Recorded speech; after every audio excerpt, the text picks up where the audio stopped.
ઓમ શ્રી ગણેશાય નમઃ। જય શ્રી કૃષ્ણ મિત્રો, આપણે આજે શ્રીમદ ભાગવત ગીતાના સાર 1 થી 18 અધ્યાયનો સાર આ વિડીયોમાં સાંભળીશું। અત્યંત પાવન અને પવિત્ર આ ગીતાજી છે મિત્રો। આ સાંભળવાથી મન શુદ્ધ થાય છે, શાંત થાય છે અને આપણા જીવનમાં જે કંઈ મુશ્કેલીઓ હોય, પરેશાનીઓ હોય, તકલીફો હોય તો એનો રસ્તો નીકળી આવે છે। આ ગીતાજીમાં ભગવાન કૃષ્ણએ એવો કોઈ પણ મુશ્કેલીનો હલ નથી કે જે નથી બતાવ્યો। બધી જ મુશ્કેલીઓનો હલ, રસ્તો, બધી જ વસ્તુની સમજણ આ ગીતાજીમાં ભગવાન શ્રી કૃષ્ણએ આપી છે। તો મિત્રો, આજના વિડીયોમાં આપણે સાંભળીશું ગીતાજીના 1 થી 18 અધ્યાયનો સાર। ઓમ નમો ભગવતે વાસુદેવાય। જીવનમાં ખૂબ જ ઉપયોગી બનશે મિત્રો।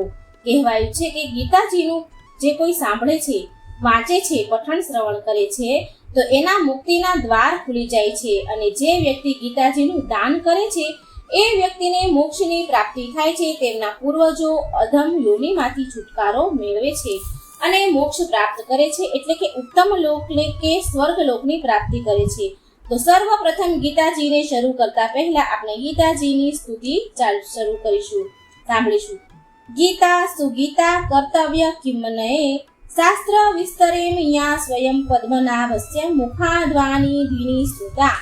તો આનો અર્થ એ થાય છે કે ગીતા જે અત્યંત દિવ્ય છે, મધુર છે, તેનું સતત ધ્યાન કરો, નિત્ય પોતાની સમીપ રાખો, કારણ કે ગીતાજી ગંગાથી પણ વધારે પવિત્ર છે।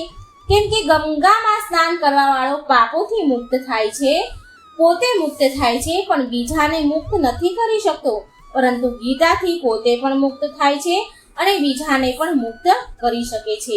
ગંગા તો ભગવાનના ચરણ કમલમાંથી પ્રગટ થઈ છે, પરંતુ જ્યારે ગીતા તો સાક્ષાત શ્રી કૃષ્ણના મુખ કમલમાંથી પ્રગટ થયા છે, એટલે એનું મહત્વ ખૂબ જ વધારે વધી જાય છે।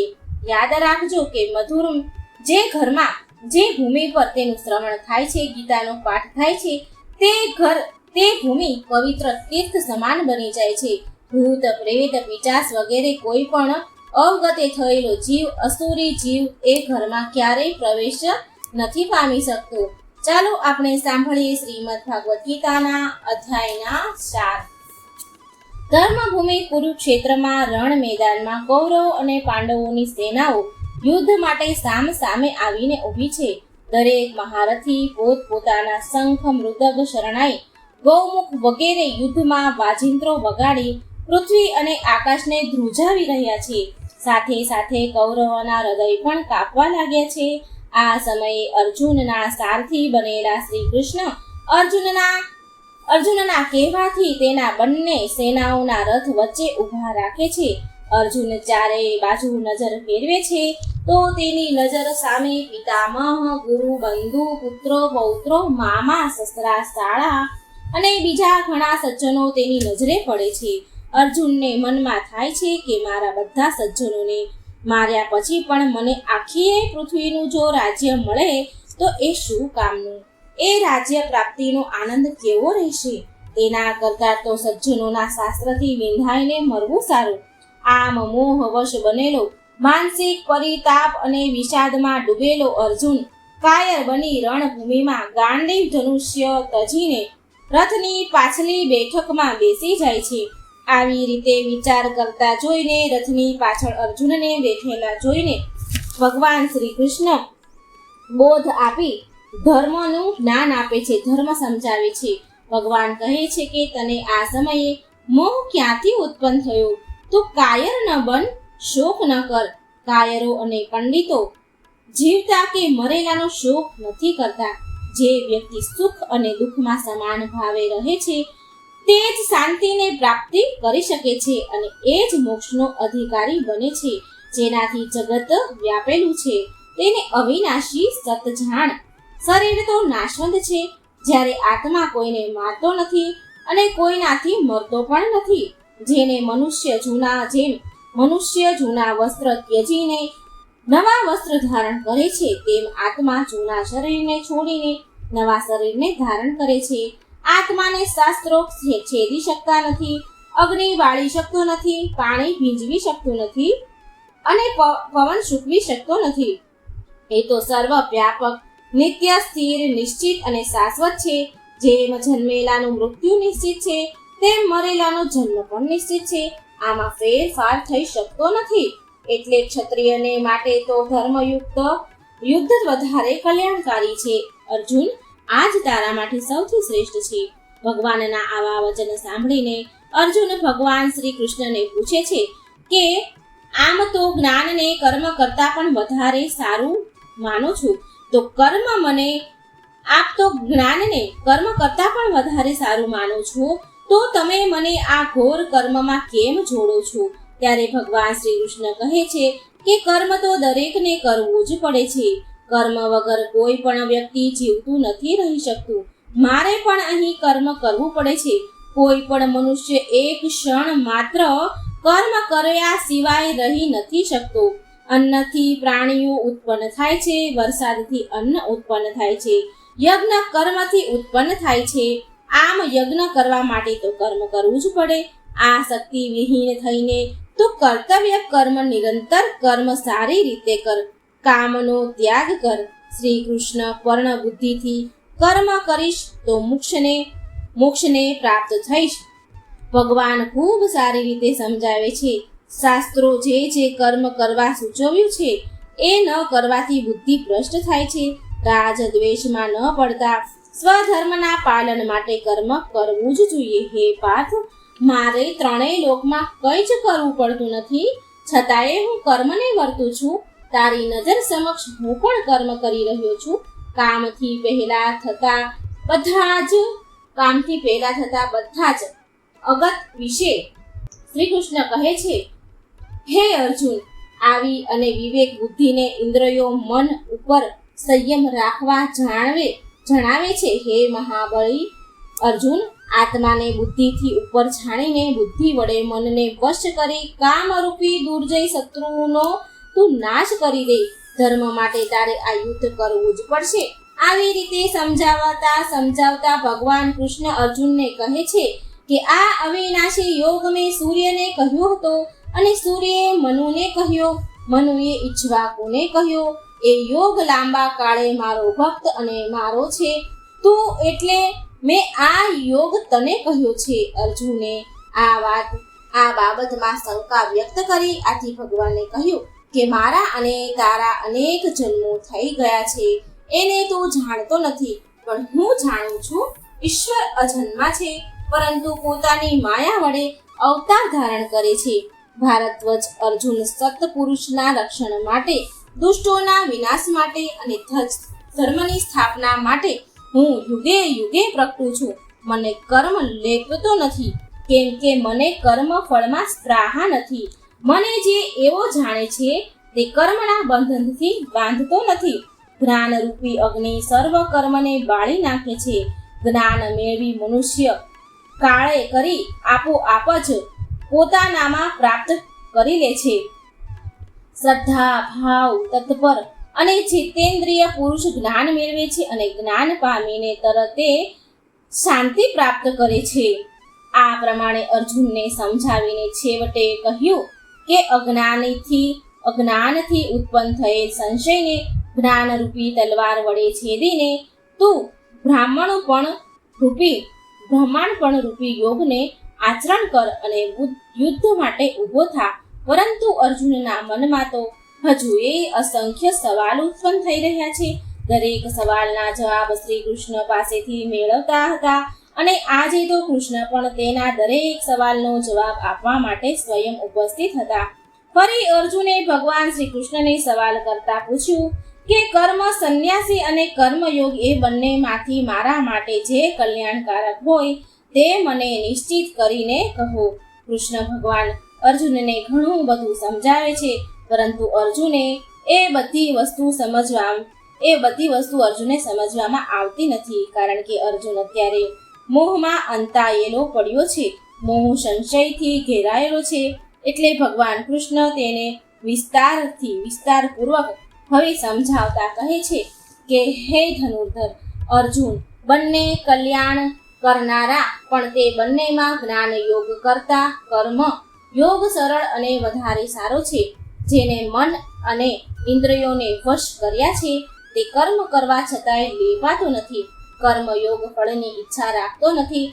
કર્મયોગમાં જોડાયેલો મુનિ વિના વિલંબને પરબ્રહ્મને પામે છે. એવી યોગ મુક્ત તત્વજ્ઞાની મનુષ્ય ઇન્દ્રિયોના વિષયમાં ઇન્દ્રિયો વર્તે છે એમ સમજી હું કંઈ જ કરતો નથી એવું જે માને, જેણે બધી જ ઈચ્છાઓ છોડી દીધી હોય, ક્રોધ પર કાબુ મેળવ્યો હોય અને કશાયનો જેને ભય ન હોય, તેને મોક્ષ પામેલો જાણવો. પરમાત્મા કોઈનું પાપ કે પુણ્ય માથે નથી લેતા, એ હંમેશા યાદ રાખજે. આવો જીવ જ્ઞાની સગળા જીવ પ્રાણીઓની આત્માને સમાન દ્રષ્ટિથી જુએ છે. જે પ્રાણી અંતર આત્મામાં સુખ, પ્રસન્નતા અને પ્રકાશનો અનુભવ કરે છે, તે પરમાત્મા રૂપથી બ્રહ્મલોક નિર્માણ મોક્ષને પામે છે. જે સાધક મોક્ષની સાધનામાં તત્પર રહે છે, તે સદા મુક્ત જ છે અને સર્વભૂતોમાં નિયતા સર્વલોકના મહેશ્વર એવા મને જાણીને શાંતિ પ્રાપ્ત કરે છે. ભગવાન કૃષ્ણએ ખૂબ સારી રીતે અર્જુનને સમજાવે છે, છતાં પણ અર્જુન પોતાના સંશયને દૂર નથી કરી શકતો. ત્યારે ફરી ભગવાન શ્રી કૃષ્ણ અર્જુનને કહે છે કે જે મનુષ્ય સર્વ ઈચ્છાઓનો ત્યાગ કરીને ઇન્દ્રિયોના વિષયમાં અને કર્મમાં આસક્ત થતો નથી, તે યોગારૂઢ કહેવાય છે. સમાધિસ્થ યોગીનું મન સ્થિર રહે છે. તે સમભાવ અને સમાન દ્રષ્ટિવાળો હોવાથી સર્વમાં પોતાને અને પોતાનામાં સર્વને જુએ છે. સૂર્યદેવ, મિત્ર, શત્રુ, તટસ્થ, મધ્યસ્થ, સદ્વેષ પાત્ર, બંધુઓ, સજ્જનો અને પાપીઓમાં પણ સમાન બુદ્ધિથી જુએ છે. તે સર્વશ્રેષ્ઠ છે.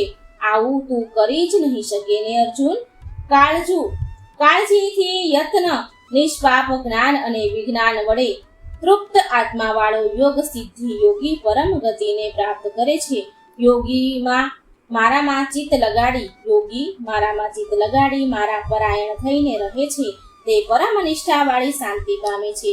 જે મને બધે જ જુએ છે અને બધું મારામાં જુએ છે, તે મારાથી અદ્રશ્ય રહેતો નથી. મન ચંચળ છે, તેને અભ્યાસ અને વૈરાગ્ય વડે વશ કરી શકાય.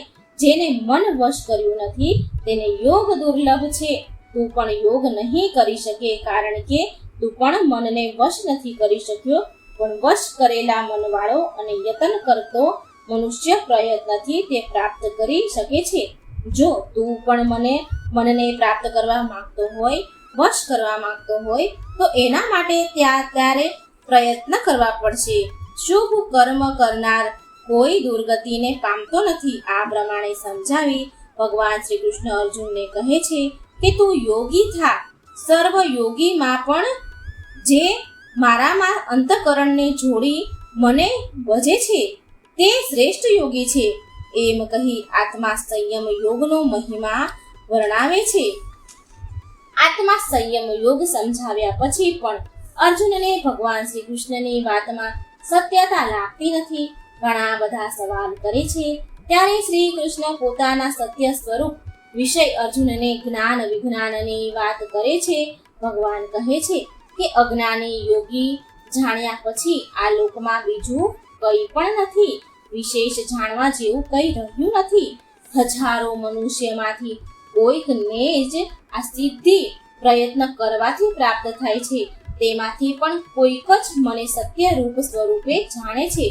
સમગ્ર જગતનો ઉત્પન્ન કરતા અને સંહાર કરતા હું જ છું.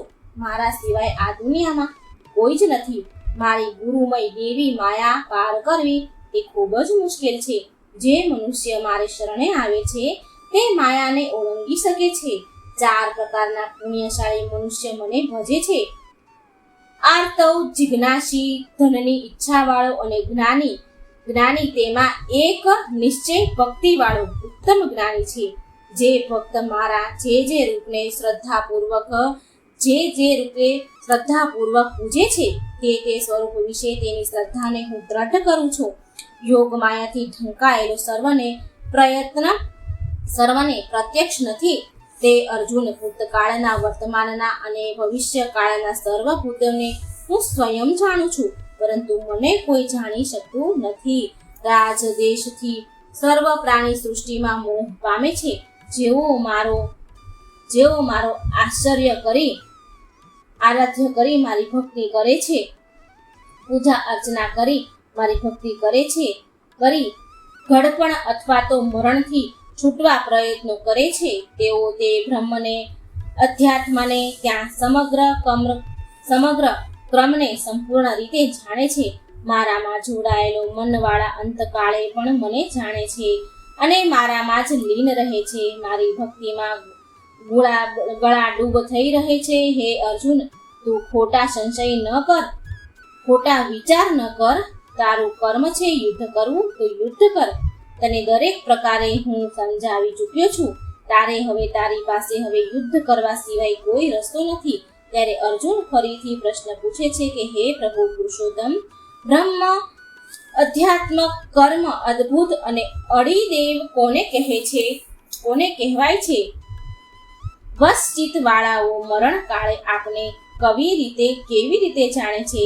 જેમ જેમ ભગવાન કૃષ્ણ અર્જુનને સમજાવતા જાય છે તેમ તેમ અર્જુનની અંદર નવા નવા સવાલો ઉત્પન્ન થતા જાય છે. ભગવાન તેના દરેક પ્રકારના જવાબ આપી તેના મનને વશમાં કરવાનો પ્રયત્ન કરે છે. તેને યુદ્ધ તરફ ધર્મના કામ માટે વાળવા માટે પ્રયત્ન કરે છે. આવી રીતે અર્જુનનો પ્રશ્ન સાંભળી ભગવાન શ્રી કૃષ્ણએ કહ્યું, જેનો નાશ નથી એ સચ્ચિદાનંદ પરમાત્મા બ્રહ્મ છે. તેનો સ્વભાવ અધ્યાત્મક છે. પ્રાણી માત્ર ઉત્પન્ન કરવાથી ક્રિયા એ કર્મ છે. નાશવંત પદાર્થ એ અધિભૂત છે અને ચૈતન્ય અધિષ્ઠાના અધિદેવ છે. દેહધારીઓમાં શ્રેષ્ઠ અર્જુન, હે કુંતી પુત્ર વાસુદેવ, આ જીવ શ્રેષ્ઠ છે. વાસુદેવ, આ જીવ માત્ર દેહમાં રહેલો છે. હે કુંતી પુત્ર વાસુદેવ, આ જીવ માત્ર દેહમાં રહેલો અતિ યજ્ઞ છું. બ્રહ્મ કોને કહીએ? સચ્ચિદાનંદ તેનો સ્વભાવ અને આધ્યાત્મિક કહીએ. પ્રાણી માત્રને ઉત્પન્ન કરવાથી ક્રિયાને કર્મ કહે છે. નાશવંત પદાર્થને અધિભૂત કહ્યું છે. ચૈતન્ય અધિષ્ઠાતાના અધિદેવ છે અને પોતે જ ભગવાન છે. દરેક દેહમાં જીવ માત્રમાં રહેલ છે એ અધિયજ્ઞ છે. જે મનુષ્ય અંતકાળે મનમાં જે ભાવનો સ્મરણ કરતા રહે છે, કરતા દેહ છોડે છે, તેને જ પ્રાપ્ત કરે છે. કેમ કે તે તેવા પદાર્થની ભાવના વાળો હોય છે. જે મનુષ્ય ઓમ એવા એકા કરી બ્રહ્મને ઉચ્ચારણ કરતા અને મારું સ્મરણ કરતા દેહ છોડે છે, તે પરમ ગતિને પામે છે અને બ્રહ્મ પ્રાપ્ત કરવા વાળાને ફરીથી આ મૃત્યુ લોકમાં જન્મ લેવો નથી પડતો.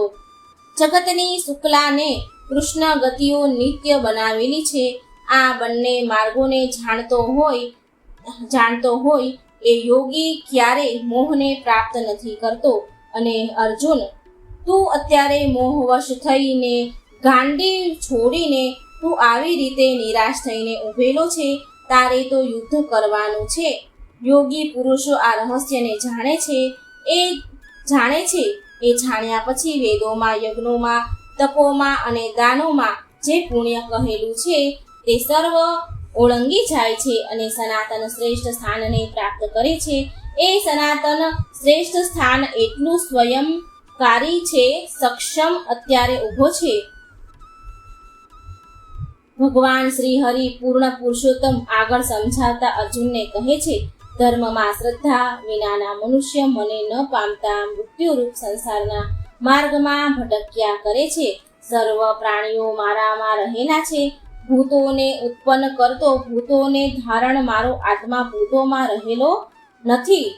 સૃષ્ટિના અંતમાં સર્વ ભૂતો મારી પ્રકૃતિને પામે છે અને સૃષ્ટિના આરંભમાં હું તેમને ઉત્પન્ન કરું છું. આ બધાને તેના ક્રમ અનુસાર વારંવાર રચ્યા કરું છું. દેવી પ્રકૃતિનો આશ્રય લઈ મારા ભક્તો મને નમસ્કાર કરતા સદા મારામાં જોડાયેલા રહે છે, મારી ઉપાસના કરે છે. હું જગતને ધારણ કરનાર છું, પોષણ કરનાર છું. અનન્ય ભાવથી મારું ચિંતન કરવા મને નિષ્ઠાના ભાવથી ઉપાસે છે. તેમના યોગ કક્ષનો ભાર હું પોતે જ ઉપાડું છું. હે અર્જુન, પવિત્ર ઓમકાર તથા ઋગ્વેદ, સામવેદ અને યજુર્વેદ પણ હું જ છું. મારાથી ઉપર કોઈ જ નથી. હું સૂર્ય રૂપે તપું છું, વરસાદ રૂપે છું તથા વરસાવું છું. હે અર્જુન, મૃત્યુ અને જીવન, સત્ય અસત્ય હું જ છું. જે કોઈ મને પત્ર, પુષ્પ, ફળ કે જળ ભક્તિથી અર્પણ કરે તે હું સ્વીકાર કરું છું. સર્વ મનોકામના, સર્વ કર્મો મને અર્પણ કર. એવું કરવાથી તું શુભાશુભ કર્મ બંધનથી છૂટીશ અને મુક્ત થઈને મને જ પ્રાપ્ત કરીશ. કુંતી પુત્ર, તું નિશ્ચય જાણ કે મારો ભક્ત કોઈ દી નાશ નથી પામતો. હે અર્જુન, જ્ઞાન અને શક્તિનો મૂળ કારણ હું જ છું. દેવો અને મહર્ષિઓ પણ મારી ઉત્પત્તિ જાણતા નથી કે હું સર્વ પ્રકારે આદિ છું. જે મને અજન્મા અનાદિ એને લોકોમાં મેં સ્વ રૂપ જાણે છે તે મનુષ્યનો પૂર્ણિતા રહિતમ હોય છે. સર્વ પાપોથી તે છૂટે છે. જે મને બધા લોકોનો સ્વામી માને છે કે તો પાપ મુક્ત થાય છે. જે મને પ્રેમપૂર્વક ભજે છે તેઓને હું એવું બુદ્ધિ યોગ આપું છું કે જેથી તેઓ મને પામે. તેમના પર કૃપા કરવા માટે અંતઃકરણમાં રહેલો હું જ્ઞાનરૂપી પ્રકાશને દીપ વડે અજ્ઞાનતાથી અંધકારનો નાશ કરું છું અને એનામાં જ્ઞાનરૂપી દીપને પ્રજ્વલિત કરું છું. ભગવાન કૃષ્ણના આવી રીતે સમજાવવા છતાં પણ અર્જુન હજી પણ પોતાના સંશયને દૂર નથી કરી શક્યો. ફરી અર્જુને ભગવાનને વિનંતી કરી કે હે ભગવાન, દિવ્ય વિભૂતિઓ સંપૂર્ણ રીતે તમે મને કહી. આથી ભગવાન અર્જુન સમક્ષ પોતાની દિવ્ય વિભૂતિઓનું વર્ણન કરવા લાગ્યા અને કહ્યું કે જગતના સર્વ ભૂતો મારા તેજથી ઉત્પન્ન થયા છે. જે વસ્તુ ઐશ્વર્યવાળી, શોભાવાળી અથવા બળ કે પ્રાણવાળી હોય તે મારા તેજના અંશથી ઉપજેલી છે. તું જાણજે, મારી વિભૂતિઓનો વિસ્તાર અનંત છે. આ તો દ્રષ્ટાંત રૂપે જ તને કહી રહ્યો છું. ટૂંકમાં હું મારા એક અંશ માત્રથી આ સમગ્ર જગતને ધારણ કરી રહ્યો છું. હવે આનાથી વિશેષ મારે તને સમજાવવાનું ન હોય. અર્જુન, હવે તું ઊભો થા અને યુદ્ધ કર. તારું યુદ્ધ ધર્મ સમજી સામે રહેલા સર્વનો વિનાશ કર અને ધર્મની તું સ્થાપના કર. પરંતુ અર્જુન, મનમાં હજી ઘણા સવાલ ભરેલા છે. અર્જુનના મનમાં તો હજી સવાલ ઉમટ્યા છે. શ્રી કૃષ્ણ ભગવાન અર્જુનને સમજાવતા રહે છે. આધ્યાત્મિક રહસ્યોથી તેનો મીન નષ્ટ થાય છે. અર્જુન એ પછી તેમનું ઐશ્વર્ય રૂપ જોવાની ઈચ્છા પ્રગટ કરે છે. આથી ભગવાન કૃષ્ણને તેને દિવ્ય ચક્ષુ આપ્યા અને અલૌકિક વિશ્વરૂપ પરમાત્માના દર્શન કરાવ્યા. આ વિશ્વરૂપમાં પરમાત્મામાં સર્વ દેવો, સર્વ પ્રાણીઓ, સર્વ બ્રહ્મા, સર્વ નદીઓ, સર્વ ઋષિઓના દર્શન, સમગ્ર પૃથ્વી, આકાશ અને દિશાઓ તેમનાથી વ્યાપક છે. રાજાઓ, ધૃતરાષ્ટ્રના પુત્રો, ભીષ્મ, દ્રોણ અને કર્ણ આ બધા જ તેમના મુખમાં પ્રવેશ કરી રહ્યા છે. ત્યારે ભગવાન શ્રી કૃષ્ણ કહે છે કે હું આ બધાને સંહાર કરનારો કાળ છું. દરેક સૈન્યના જે આ યોદ્ધાઓ ઊભા છે તેઓ તારા વિના પણ રહેશે નહીં. અર્થાત જો તું નહીં લડે તો નાશ પામવાના જ છે. માટે તું ઉઠ અને શત્રુઓની જીત યશ પ્રાપ્ત કર. એ સમૃદ્ધિ વાળું રાજ્ય ભોગવ. આ સર્વને પહેલેથી જ હરી નાખ્યા છે. તને તો ખાલી નિમિત્ત રૂપ બનાવ્યો છે, એટલે તું માત્ર નિમિત્ત રૂપ થા. અર્જુન ભગવાનનું અદ્ભુત ઉગ્ર રૂપ જોઈ ભયભીત થઈ ગયો અને ભગવાનને તેમના પહેલાનું જે ચતુર્ભુજ સ્વરૂપ હતું એ ધારણ કરવા સ્તુતિ કરવા લાગ્યો. તેથી ભગવાન પ્રસન્ન થયા અને પોતાના સૌમ્ય મૂર્તિ મનુષ્ય રૂપમાં દર્શન કરાવવા લાગ્યા. શ્રી જનાર્દનને શાંત મનુષ્ય સ્વરૂપ જોઈ અર્જુનનો ભય ટળવા લાગ્યો. સગળું સ્વરૂપ અને નિર્બળ સ્વરૂપની ઉપાસનાઓ કરવામાં શ્રેષ્ઠ કોણ એવો પ્રસન્ન કરી અર્જુને પૂછ્યું કે તમે વિચાર તો કરો. અર્જુન જેવો મહાન વ્યક્તિ, પરમ બુદ્ધિશાળી અને એ પણ કૃષ્ણનો મિત્ર વ્યક્તિ ભગવાનનું સ્મરણ જોયા પછી પણ અનેક પ્રકારના સવાલ પૂછી રહ્યો છો. અનેક પ્રકારની ચિંતા તેના મનમાં ભય કરી રહી છે. ત્યારે ભગવાન કૃષ્ણ તેના દરેક સવાલનો શાંતિથી જવાબ આપે છે અને કહે છે કે મારામાં એકાગ્રચિત થઈ જે ભક્ત પર શ્રદ્ધાથી મને ઉપાસે છે, એટલે જે ભક્તિ કરે છે એનો હું ઉદ્ધાર કરું છું. માટે અર્જુન, તું મારામાં મન લગાડ. જો તું એ ન કરી શકે તો મારા માટે કર્મ કર. જીતેલા મન વાળો થા. જીતેલા મનવાળો બન, આથી તું સિદ્ધિને પ્રાપ્ત કરી શકીશ. મારો યોગની આશય કરી, મારા યોગનો આશ્રય કરી બધા ફળ કર્મના ફળનો મારા માટે તું ત્યાગ કરી દે. આથી તને શાંતિ મળશે. જે મારો ભક્ત હર્ષ, દ્વેષ, શોક કે ઉદ્ગેમ કરતો નથી, સુખ દુઃખને સમાન માને છે, મમતા રહિત, નિરાકારી, સંતોષી, યોગમાં તત્પર અને મારામાં દ્રઢ નિશ્ચયવાળો હોય તે મારો ભક્ત મને અત્યંત પ્રિય છે. સ્પૃહા વગરનો, ભાર અને અંતરથી પવિત્ર, દક્ષ, પક્ષપાત વગરનો, વ્યથા રહિત અને સર્વા આરંભનો ત્યાગ કરનાર ભક્ત મને અતિ પ્રિય છે. જે શ્રદ્ધાપૂર્વક મારામાં પરાયણ થઈ આ પ્રમાણે કહેવાયેલા ધર્મમય અમૃતને સર્વજ સેવે છે તો એ ભક્ત મને અત્યંત અત્યંત અત્યંત પ્રિય છે. આ પ્રમાણે આ 12મા અધ્યાયમાં ભગવાને ભક્તિ યોગનો મહિમા કહ્યો છે. ભક્તિ કેવી રીતે કરવી, કોને ભક્તિ કરવી, ભક્તિ કરતા સમયે કઈ કઈ વાતોનું ધ્યાન રાખવું એ ભગવાને અર્જુનને વિસ્તારથી સમજાવ્યું છે.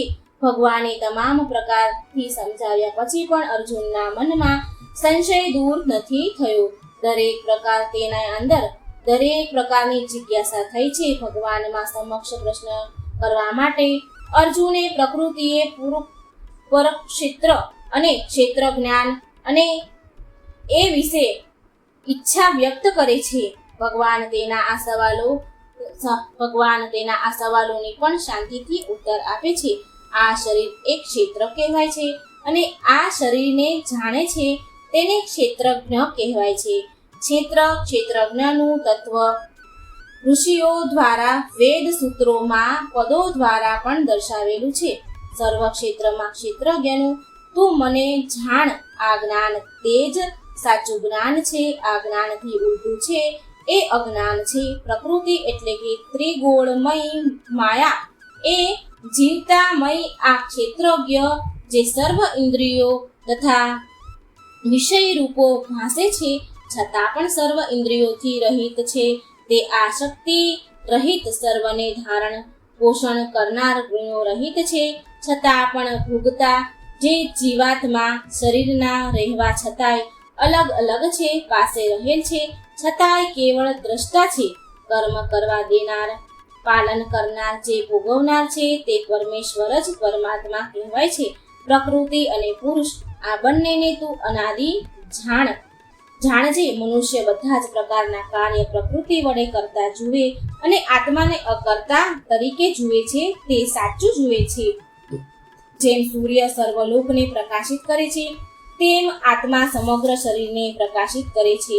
જે જ્ઞાન દ્રષ્ટિથી ક્ષેત્ર અને ક્ષેત્રજ્ઞના ભેદને જાણે છે, માયામાંથી છૂટવાનો ઉપાય જાણે છે, તેઓ પરમાત્માને પ્રાપ્ત કરે છે. આ પ્રકૃતિ સર્વભૂતોનું ઉત્પત્તિ સ્થાન છે. તેમાંથી સત્વ, રજસ અને તમસ એ ગુણો અવિનાશી આત્માને એ દેહમાં બાંધે છે. સત્વ ગુણ નિર્મળ અને બુદ્ધિનો પ્રકાશ કરનાર છે અને દોષ રહિત પણ છે. તે સુખ અને જ્ઞાનના સંગમ વડે જીવને બાંધે છે.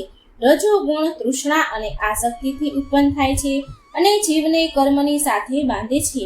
તમો ગુણ અજ્ઞાનથી ઉત્પન્ન થતો હોવાથી એ પ્રમાદ, આળસ અને નિંદ્રા વડે જીવને બાંધે છે. સારા કર્મોનું ફળ સાત્વિક અને નિર્મળ હોય છે, જ્યારે રજો ગુણનું દુઃખ અને તમો ગુણનું ફળ અજ્ઞાન છે. સાત્વિક પ્રકૃતિવાળા ઉચ્ચ ગતિ એટલે કે સ્વર્ગલોકમાં સિધાવે છે, જ્યારે રજોગુણવાળા મધ્યમ એટલે કે મનુષ્ય લોકમાં જ રહે છે અને તમોગુણી પ્રકૃતિમાં રહેલો અધોગતિને એટલે કે નરકને પ્રાપ્ત કરે છે. આ ત્રણેય ગુણોથી પર મનુષ્યના કેવા લક્ષણ હોય આવો અર્જુનનો પ્રશ્ન કરે છે. ભગવાને ક્ષેત્રજ્ઞ બધી જ વાત સમજાવી. ત્યાર પછી સત્વ, રજસ અને તમસના ગુણો સમજાવ્યા. છતાંય અર્જુનના મનમાં નવો સવાલ ઉત્પન્ન થાય છે. અર્જુન શ્રી કૃષ્ણને પૂછે છે કે આ ત્રણેય ગુણોથી પર મનુષ્ય કેવા લક્ષણ હોય છે?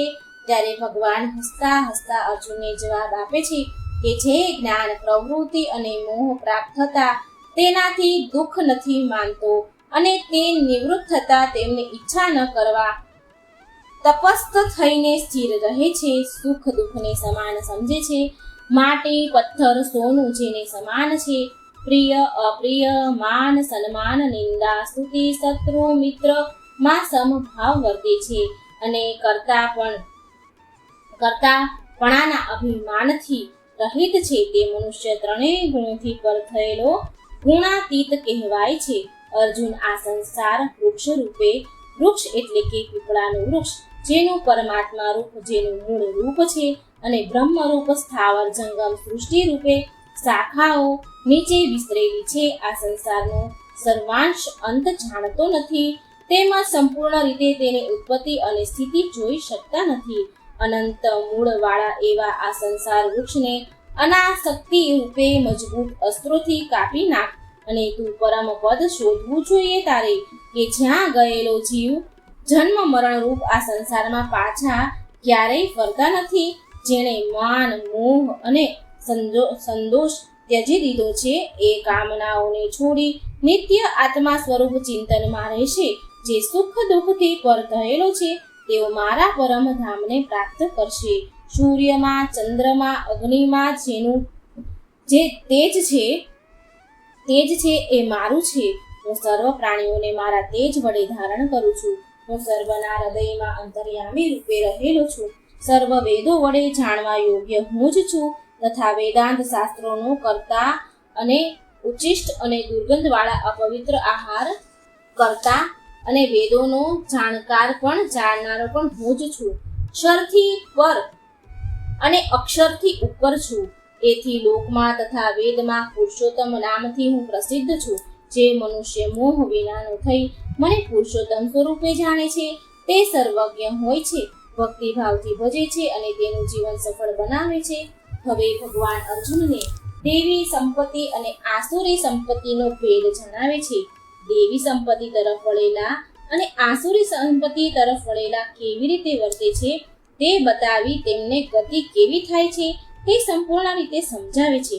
સત્ય, અહિંસા, ચિત્તની નિર્મળતા, અભય, તત્વજ્ઞાન, ધ્યાનમાં નિષ્ઠા, ત્યાગ, શાંતિ, દયા, ક્ષમા, ધૈર્ય, બ્રહ્મતા, લજ્જા, તેજ, અભિમાનનો ત્યાગ વગેરે સદ્ગુણો મનુષ્યને દેવી સંપત્તિ બક્ષનારા છે. જ્યારે દંભ, ગર્વ, અભિમાન, ક્રોધ, કઠોરતા, અજ્ઞાન વગેરે દુર્ગુણો મનુષ્યને આસુરી સંપત્તિ તરફ વાળે છે. દેવી સંપત્તિ મોક્ષ પ્રાપ્ત કરાવે છે, જ્યારે આસુરી સંપત્તિ બંધનમાં નાખે છે. આસુરી સંપત્તિ વાળા કામનાઓ ભોગવવામાં અને વિષય સુખમાં જ આનંદ માણે છે. તેઓ કામ, ક્રોધ, લોભને વશ થઈને વિષયોના ઉપભોગ માટે અન્યાયથી પણ અને પાપાચારથી ધન મેળવવા પ્રયત્ન કરે છે. તેઓ મારું મારું કરવામાં રહે છે અને હું જ બળવાન છું, સુખી છું, સમર્થ છું અને મારા જેવો જગતમાં અન્ય કોઈ નથી એવું માને છે. આવો મનુષ્ય સિદ્ધિ કે સુખને ક્યારેય પ્રાપ્ત કરી શકતો નથી. હે કુંતી પુત્ર, આથી કરવામાં યોગ્ય અને ન કરવા યોગ્ય નિર્ણય શાસ્ત્રો અનુસાર જાણીને તારા માટે કર્મ કરવું એ જ યોગ્ય છે. આનાથી વિશેષ તારા માટે કંઈ યોગ્ય નથી. સંસારના મનુષ્યમાં સાત્વિક, રાજસી અને તામસિક આ પ્રકારની શ્રદ્ધા રહેલી છે. સાત્વિક લોકો સાત્વિક મનુષ્યો દેવોને પૂજે છે. રાજસી મનુષ્યો યક્ષોને અને તામસી લોકો ભૂત પ્રેત વગેરેનું પૂજન કરે છે. સાત્વિક મનુષ્યનો સાત્વિક બળ, આરોગ્ય અને રુચિ વધારનાર રસયુક્ત, પૌષ્ટિક અને મનને ગમે એવા આહાર પ્રિય હોય છે. રાજસીને કડવા, ખાટા, અતિ ઉષ્ણ, તીખા, લુખ્ખા, રોગ ઉત્પન્ન કરનારા આહાર પ્રિય હોય છે. અને તામસી લોકોને વાસી, ઉચ્ચિષ્ટ અને દુર્ગંધવાળા અપવિત્ર આહાર પ્રિય હોય છે. દેવ, બ્રાહ્મણ, આચાર્યનું, વિદ્વાનનું પૂજન, નમસ્કાર, શારીરિક તપ, સત્ય, પ્રિય, હિતકારી બોલવું અને વેદાભ્યાસ એ વાણીનું તપ, મનની પ્રશંસા, સંયમને હૃદય શુદ્ધિ એ માનસિક તપ કહેવાય છે. કર્તવ્ય ભાવથી દાન કરવું એ સાત્વિક ફળને લક્ષ્યમાં રાખી કચવાતા મનથી દાન કરવું એ રાજસી અને કુપાત્રો તથા અપમાનપૂર્વક થતું દાન એ તામસી દાન કહેવાય છે. અંધશ્રદ્ધાથી યજ્ઞ, દાન, તપ જે કંઈ કરવામાં આવે છે તે અશક્ત કહેવાય છે. તે આલોક કે પરલોકમાં કલ્યાણકારી ક્યારેય નથી થતું. કલ્યાણકારી કર્મ માટે સત્ય શબ્દોનો પ્રયોગ થાય છે અને જ્યાં સત્ય હશે ત્યાં દરેક સત્કાર્ય થશે. જ્યાં શ્રદ્ધા હશે ત્યાં દરેક કાર્ય પરિપૂર્ણ થશે. શ્રદ્ધા વગરના કાર્ય ક્યારેય પણ પૂર્ણ થતા નથી. કહેવાતા અર્જુનને શ્રી કૃષ્ણ ભગવાન અનેક પ્રકારના સવાલ કર્યા અર્જુને, અને ભગવાને તેના દરેક સવાલના ઉત્તર સારી રીતે આપ્યા. હજુ પણ ધ્યાનથી સાંભળી રહ્યો છે અને હજુ પણ એના મનમાં અનેક પ્રકારના સવાલ થઈ રહ્યા છે. હવે અર્જુને ભગવાન સમક્ષ સંન્યાસ અને ત્યાગ સંબંધિત વસ્તુ જાણવાની જિજ્ઞાસા વ્યક્ત કરી, અને ત્યારે ભગવાન કૃષ્ણે તેને જણાવે છે કે હે મહાબાહો, હે કુંતી પુત્ર, હે અર્જુન, ફળની ઈચ્છાથી કરતા કર્મ ત્યજવા તેનું નામ સંન્યાસ. બધા કર્મના ફળની ઈચ્છા ન કરવી એને ત્યાગ કહે છે. કેટલાક વિદ્વાનો એવું કહે છે કે કર્મ માત્ર દોષયુક્ત છે, તેથી તે છોડી દેવા જોઈએ. ત્યારે બીજા એવું કહે છે કે યજ્ઞ, તપ, દાન તથા તપરૂપ કર્મ ત્યાગ કરવા યોગ્ય નથી. જો કે યજ્ઞ, તપ, દાન કર્મ ત્યજવા યોગ્ય નથી, પણ અવશ્ય કરવા જ જોઈએ એવો મારો પણ મત છે, કારણ કે તે મનુષ્યને પવિત્ર કરનારા છે. જે મનુષ્ય નિત્ય કરેલું કર્મ ધર્મ સમજીને આસક્તિ તથા ફળની ઈચ્છાનો ત્યાગ કરીને કરે છે તે ત્યાગ સાત્વિક મનાયો છે. શરીરને કષ્ટ પડશે એવા ભાવથી, એવા ભયથી કર્તવ્ય રૂપ કર્મને જે છોડી દે છે એ રાજસી ત્યાગ કહેવાય છે. અને કર્તવ્ય કર્મનો અજ્ઞાનવશ ત્યાગ કરવો એ તામસ ત્યાગ આ સંસારમાં સુખના છે.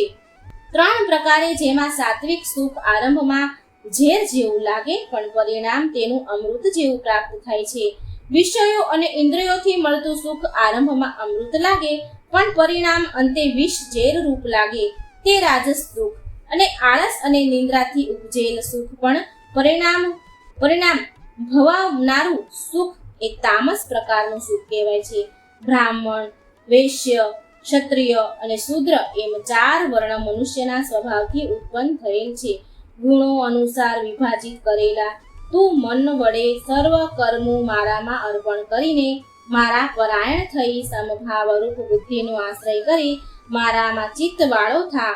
મેં જે તને ઉપદેશ આપ્યો તેનાથી અજ્ઞાનથી પેદા થયેલ તારું મોહ હવે નાશ પામ્યો હશે. અર્જુન, હે અર્જુન, તે સર્વભાવથી પરમેશ્વરને શરણે જા. તેની કૃપાથી તું પરમ શાંતિને અને સનાતન સ્થાન મોક્ષ ગતિને પ્રાપ્ત કરીશ. છેવટે અર્જુનના સંશયો, એના મનમાં રહેલો પ્રશ્ન બધાય શાંત થયા, સંશયો દૂર થયા. અર્જુન સંશય રહિત બને છે અને એ ભગવાનને શરણે જાય છે અને તેનો મોહ નાશ પામે છે અને તે ભગવાનની આજ્ઞા લઈ હય કરવા માટે તૈયાર થઈ જાય છે, એટલે કે યુદ્ધ કરવા માટે અર્જુન તૈયાર થઈ જાય છે. તો મિત્રો, આ હતી શ્રીમદ ભાગવત ગીતાના 18 અધ્યાયના સાર. મિત્રો, આ વિડીયો સારો લાગે તો શેર કરજો, જેથી બીજાને પણ આ પવિત્ર ગીતાજીના સાર સાંભળવાનો અવસર મળે અને આપણને પુણ્ય પ્રદાન થાય. કોમેન્ટ બોક્સમાં ભગવાનનું નામ લખવાનું ભૂલશો નહીં. જય શ્રી કૃષ્ણ. રાધે રાધે. Thank you.